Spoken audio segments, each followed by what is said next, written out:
Welcome back to another episode of JPTV. We're your anchors, William Dees and Parker Griffiths, with Scott Schaub as your sports anchor. We will be covering a wide variety of topics, including COVID, the NBA, and Southwest Airlines.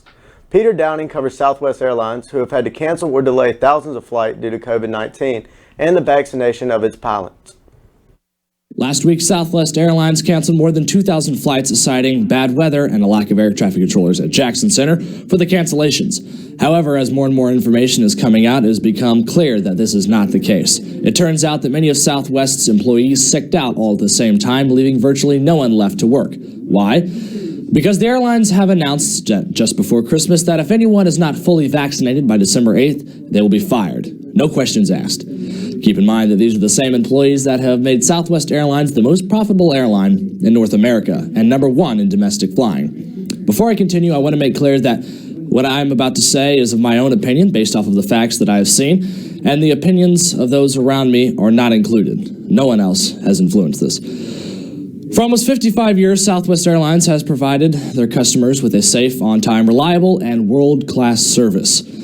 Now, none of this could have been made possible without the hard work, sacrifice, and dedication of their employees, their pilots, flight attendants, ground crew, gate agents, schedulers, and the rest. There are now hundreds of pictures of Southwest employees in uniforms holding signs in front of their faces in protest. One side reads, 25 and a half years, freight agent. I will not consent. I love my job. Where's the love? Spelled L-U-V. Another reading, 16 years of pulling up a jet bridge with a smile. All ends on 12/8/21. I choose not to get the shot, so my son will have a choice. Hashtag freedom over fear. Another reads, 23 years Marine pilot, 16 years SWA pilot. Where's the love? 39 years of keeping you safe. They're only asking for the common courtesy of being given a choice, the freedom of choice. These workers feel that they are being sacrificed for government contracts and that the American dream, their dream, your dream, is being betrayed. These employees are fed up and angry and feel that they are being immorally manipulated. We will just have to wait and see how many will be fired and if the protests will change the minds of those on the fourth floor. Jake Vineyard and Anders Morgan went out and talked to students and faculty about the upcoming NBA season, as well as a few predictions. Here with senior Haddon McLeod. Haddon, NBA season started last night. Give us your thoughts and then maybe some predictions for the future. I was surprised the Brooklyn Nets lost because, it was weird, but, the Bucks were on top last year, and, the Lakers lost to the Warriors, too, with Russell Westbrook and the big three. LeBron's struggling because, KD's the best in the world now. If Kyrie Irving gets his stuff together with the vaccine, I don't know what he's doing, but it's going to be hard for anyone to beat the Brooklyn Nets if they're healthy. Miss Emily, NBA season starting up. What are your thoughts on the season? Well, I think the Lakers will win everything just because they're the Lakers. They're good. Kobe, rest in peace. Rest in peace. We have LeBron. Hopefully he won't be a diva and he'll play the whole season.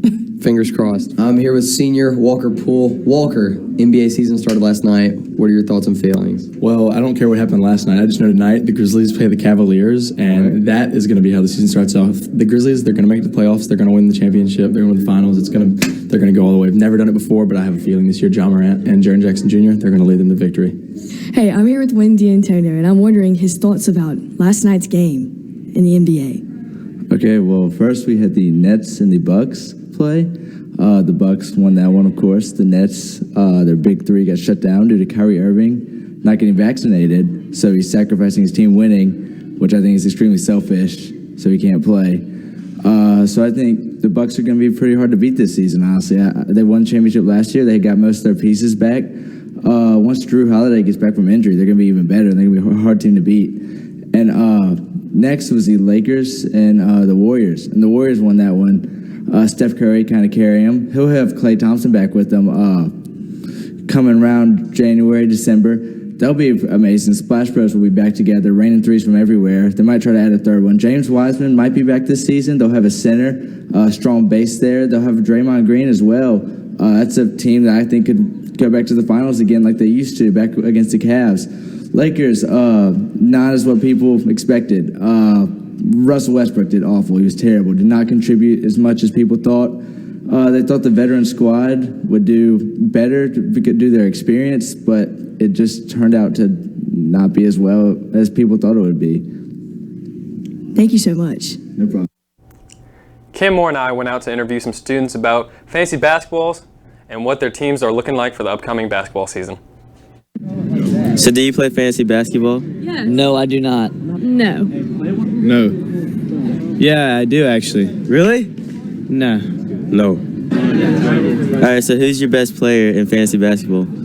I've got Luka, so that's pretty good. So what makes a good fantasy basketball player? Just somebody that does it all, rebounds, scores, and gets assists. Just all-around players are the best, so. So is your team looking good? Are you going to win your fantasy league? Of course I'm going to win my fantasy league, just like I win every other fantasy league, any sport. Thank you. All right. Do you have a punishment for your fantasy league? Not yet. We're working on it. All right, thank you. So, who's your best player in fantasy basketball? Probably LeBron James. You know, he drops at least a 30-piece a night. And Giannis dropped 40 last night. I'd like to say I have Giannis on my team. Antetokounmpo. He's always getting rebounds and assists. You know, racking up those points for you. So, what makes a good team like all around? You really want star players. A lot of star players in your team. Star players will do the trick. It's definitely a point guard that gets a ton of assists and points. That will help. You definitely want a couple guys that will do more than just one single category. You want to do at least get around double-doubles or triple-doubles, definitely. Or something where they can provide and both stack. So you're talking like Russell Westbrook? Yeah, Russell Westbrook is a very good guy, but not last night. Last night, he did awful, but most of the time, he averages triple-double, and he's a good guy to go with. Do you play fantasy basketball? I think that fantasy basketball is really cool. Up next, Scott Scheib will be covering sports after this quick commercial break. During your time here at Prep, you're going to find a home for academics, a home for the arts, a home for athletics.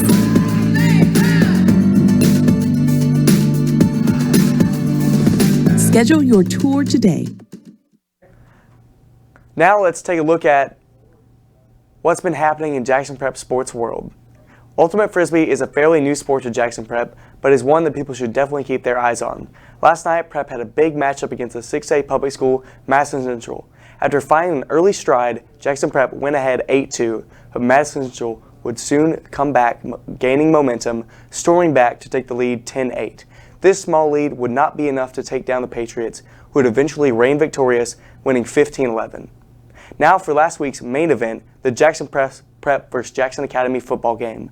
This rivalry has always been an important part of the Jackson Prep experience, and last Friday night's battle between the two teams did not disappoint. It was a defensive standoff from start to finish, with both teams scoring only a combined 16 points. However, with a fantastic catch from Luke Williams late in the fourth quarter, Prep would score its first touchdown of the evening and the only touchdown of the game by either side. This score would be enough to hold off the Raiders. Prep would go on to win 10-6 in an absolute thriller of a game. William Dees talked to defensive coordinator Nick Brewer to get his thoughts about the win and how he feels about the upcoming game against Hartfield Academy tomorrow night at Jackson Prep Field. I'm William Dees. I'm here with head defensive coordinator Coach Brewer. Coach Brewer, how did you feel about the win at Jay last week?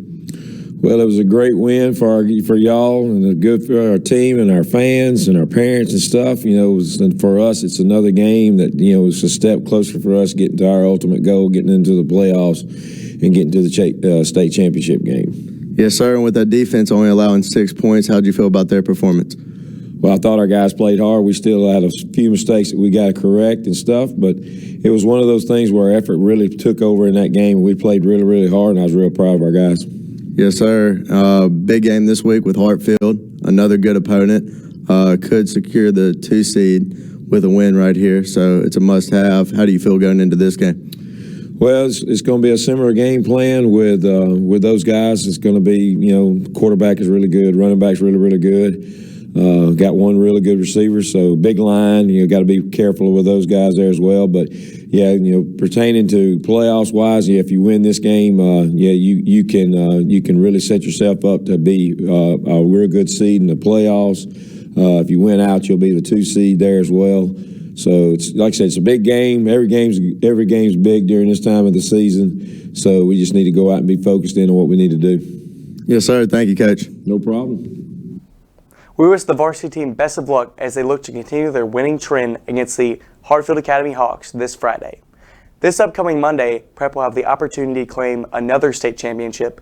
Your cross-country team will compete against other MAIS teams in the state meet. William Dees talked to cross-country champion Charlie Height to see how he and his team felt going into this final event. Can you hear me? Good. All right, I'm here with Charlie Height, member of the Jackson Prep cross-country team.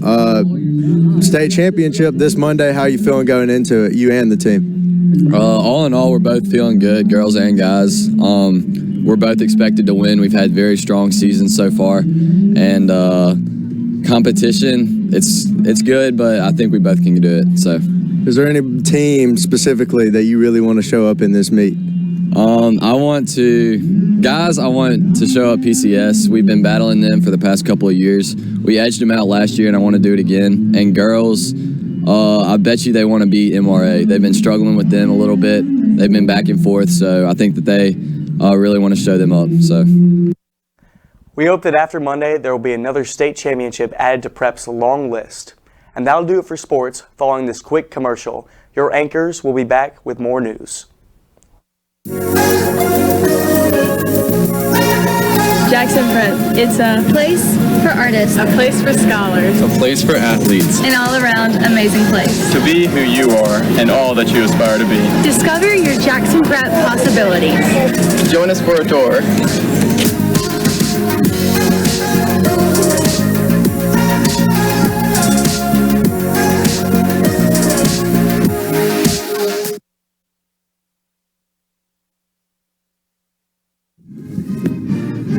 The Patriot Shop. We got everything. We got sweatshirts. We got athletic shirts. We got sweatpants. We got socks. And we got bags. Has your back ever hurt during a game? We can solve that problem. We have stadium chairs. We got you covered all the way from winter to summer attire. The Patriot Shop. We've got everything.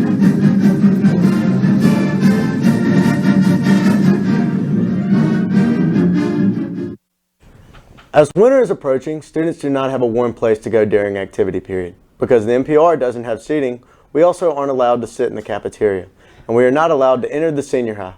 Sheila Ferguson and Bradley Carter talked to Ms. Scruggs as well as students to get their thoughts on the COVID restrictions. Do you think we should still be cautious on COVID-19 even though restrictions have been loosened up, and why? Absolutely, because I think there's so much about that virus that is unknown, and we really don't know all the facts yet, and probably won't know till down the road. But I think it's a good thing to always, be cautious, even though if you've had the shot or you had the vaccine or whatever. I think you just need to be very cognizant about the other people around you. Where do you recommend students going during activity period when it gets cold? Because we're not allowed inside right now due to COVID. Okay, that's kind of been an ongoing problem for us, and the problem is coming into the high school after we have lunch, the high school lunch. The problem there is we also have some junior high classes going on at that time, so the noise level gets to be a problem, which is not just COVID, but that's also why we do not allow students in. That will be something that we'll be reevaluating as it turns colder and possibly open up the NPR. Also, if you're in here studying and you're not causing a problem, you can also go to the library and study. We just don't want a lot of noise in the hall. Okay, thank you so much. Do you think it is important that we still follow COVID restrictions even though they've loosened some? I think it's really important, especially for those people who are still unvaccinated. I get not wearing your mask, especially if you have been vaccinated, and it's annoying, but still being safe for the sake of you and other people, it's important to still be safe, especially in areas where you don't know people. And do you have any recommendations on where students can go during activity period since we aren't allowed to be inside? No. Do you think that it is still important to follow COVID restrictions even though they've loosened up a little bit? Yes, I really think we should follow all the guidelines to keep our schools safe and everybody safe. And yeah, I think we should for sure. Thank you so much. Do you think it is important that we still follow COVID restrictions even though they've loosened some? I do think that we still need to follow the restrictions because so far this year we've done really good on keeping the schools safe, and I think we need to continue, and especially coming up into cold season. There's already been a lot of colds, but I think if we followed our restrictions a bit better, there might have been less, and we need to continue to keep our school open and safe for all. Perfect. Thank you. Thank you for watching another episode of JPTV. We're your anchors, William Dees, Parker Griffiths, with Scott Shive as your sports anchor. JPTV signing off.